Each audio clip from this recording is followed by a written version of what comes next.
idea na lumikha ng pelikula tungkol sa mga extra? Actually kasi,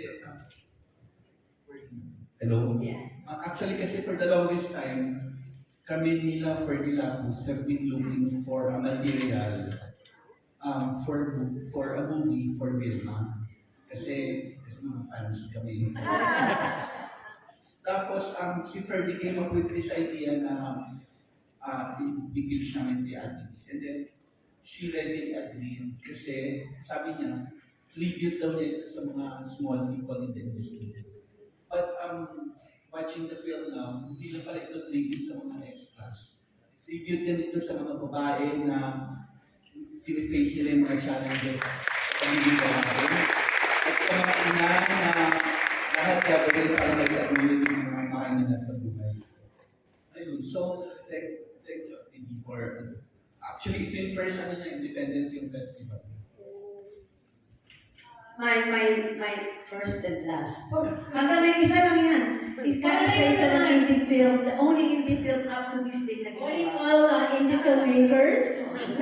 Nyo, hindi ba? Kaya siya si Miss Phil. But we've never stopped looking for materials for her. Miss Vilma kasi ang body of work niyo talaga very impressive. You're one of the best Filipino actors we've ever seen on screen. You've done so many, a variety of roles. From my personal favorites, Sister Seraphim, to Burlesque Queen, to Jezebel, dahil na kompanerang kuba, and now extra. Ang tanong ko naman sa'yo, hindi ba, wala bang pag-aalinlangan nilapit sa'yo itong pelikula to, and then you're going to be a bit player, itong si Lloyda, ibang-iba sa mga nagampanan ng mga roles dati, at hindi ba nakaka-curious yung parang, kasi napakasikat mo Vilma Santos, wala bang pag-aalinlangan na kaya bang mawala sa isipan ng mga manood, yung Vilma, at makita si Lloyda? Actually, yun ang dahilan kung bakit ko tinanggap. Ang Quantum Films, maraming, si Atty. Joji, maraming inilatag sa aking script. Excited ako noon na makaranas ng indie, doing an indie film. Marami siyang nilatag na script, pero parang hindi ako konbinyente. Pero isang lapit lang, nung nilatag lang sa akin script na to, we have another script for you. The title is Extra. At ang role mo dito, extra.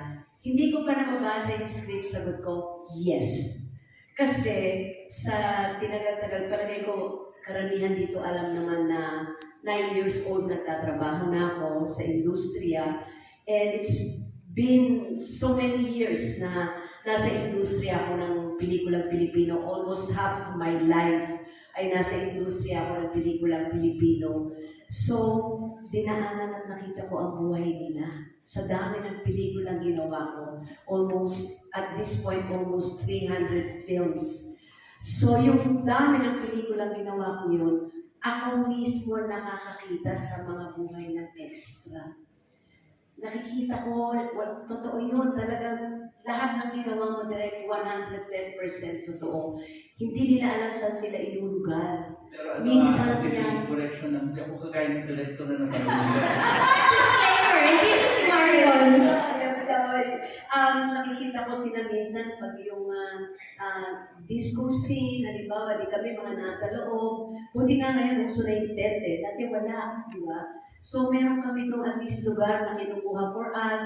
May ventilador, minsan may aircon. Sila nasa kalye, doon na may makeup. Kasi wala silang lugar at hindi pinapapasok sa loob. Madaling salita, isa ako sa nakakita ko anong buhay na extra ang tawag noon, pero ngayon hindi na.